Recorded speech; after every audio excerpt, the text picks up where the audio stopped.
गुजरते हुए रमज़ान के साथ बिहार में दावत इफ्तार का सिलसिला जारी है। सियासी पार्टियां मामूल के मुताबिक इफ्तार पार्टियों का आयोजन कर रही हैं।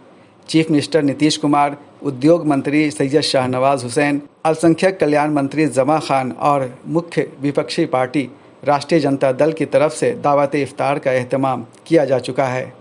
नीतीश कुमार सभी की दावत इफ्तार में शरीक रहे। बीजेपी से रस्साकशी के बीच सियासी हलकों में नीतीश की ऐसी मौजूदगी के कई मायने लगाए जा रहे हैं। कुछ इसे दूसरे एंगल से भी देख रहे हैं। पत्रकार सिराज अनवर समय मंथन में लिखते हैं, इफ्तार तो ठीक है नीतीश जी, रिक्त पड़े मुस्लिम संस्थानों में बहाली कब होगी? दरअसल बिहार उर्दू अकादमी, उर्दू परामर्शदात्री समिति, मदरसा बोर्ड और अल्पसंख्यक आयोग जैसे संस्थानों में काफ़ी अरसे से चेयरमैन और सेक्रेटरी के ओहदे खाली पड़े हैं। वहीं पत्रकार सिमाब अख्तर ने शाहनवाज की तस्वीर को टैग करते हुए अपने फेसबुक पोस्ट में लिखा है, शाम को टोपी, दिन में उसी कौम पर बुलडोज़र। सिमाब का इशारा दिल्ली के जहांगीरपुरी की घटना की तरफ है। लेकिन हम बात करने जा रहे हैं आरजेडी की दावत इफ्तार के इन्विटेशन कार्ड की। कार्ड में मजमून की शुरुआत 7, 8, 6 से की गई है।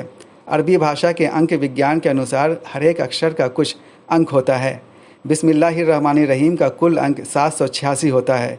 बिस्मिल्लाहिर्रहमानिर्रहीम का मतलब होता है शुरू करता हूँ अल्लाह के नाम से जो बहुत दया और कृपा करने वाला है। अगर किसी मुसलमान के कार्ड में 786 दर्ज होता तो कोई ख़ास बात नहीं थी, लेकिन राबड़ी देवी, तेजस्वी यादव और तेज प्रताप यादव की ओर से जारी दावतनामा में 786 दर्ज होना कोई आम बात भी नहीं हो सकती।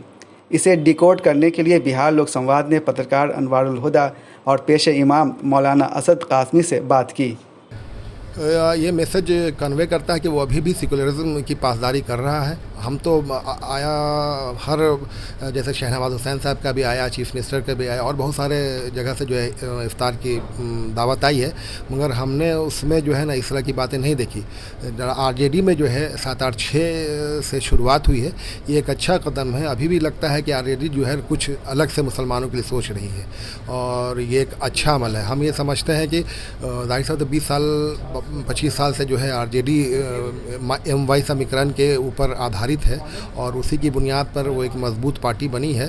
तो इसलिए जो है एक तरफ से ये है कि वो अपने जो वोटर्स हैं, जो बुनियादी वोटर्स हैं, उसको अपनी तरफ मुतवज्जा करने के लिए, उनको अपना बनाए रखने के लिए भी ये एक तरीक़ा हो सकता है। मगर इधर जो है लालू यादव के क़यादत के बाद हम ये देख रहे हैं कि जो नई क़यादत आई, नया जोश आया है, उसमें कहीं ना कहीं मुसलमानों को समझने में अमली तौर पर जो है कमी हो रही है।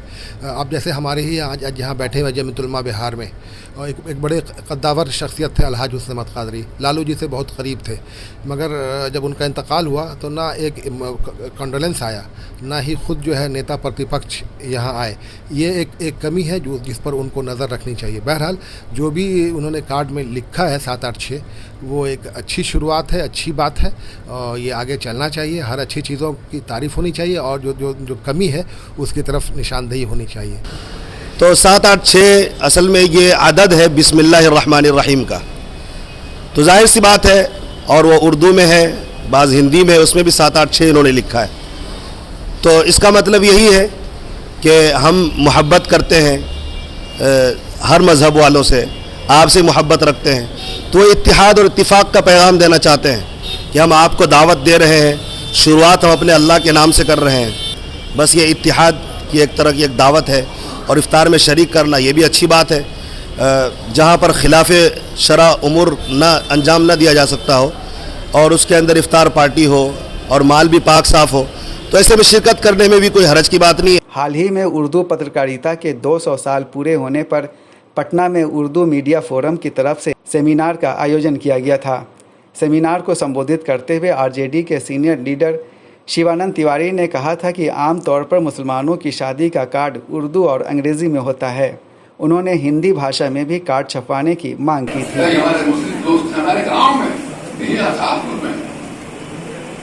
लिखा है, फारसी जबान में लिखा रहता है कार्ड और उसके बाद अंग्रेजी में लिखा रहता है। देवनागरी में हमने नहीं देखा। ये क्या होता है भाई? ये क्या होता है? तमाकुओं के सामने शिकायत के तौर पर ये कर रहे हैं, इसको रोकिए।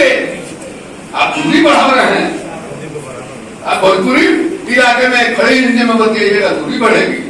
आप मिथिला में जाइएगा, वहाँ जो है, वहाँ आपकी जो जुबान है मैथिली, जो आप पहले से बोलते आए हैं, आप उसको छोड़ करके खड़ी हिंदी की तरफ जा रहे हैं, मतलब आप अलग हो रहे हैं, एक अलगाव पैदा कर रहे हैं। ये छोटी छोटी चीजें हैं, लेकिन इनको पर गंभीरता से ध्यान देना होगा, तब जो है हालत को हम बदल सकते हैं।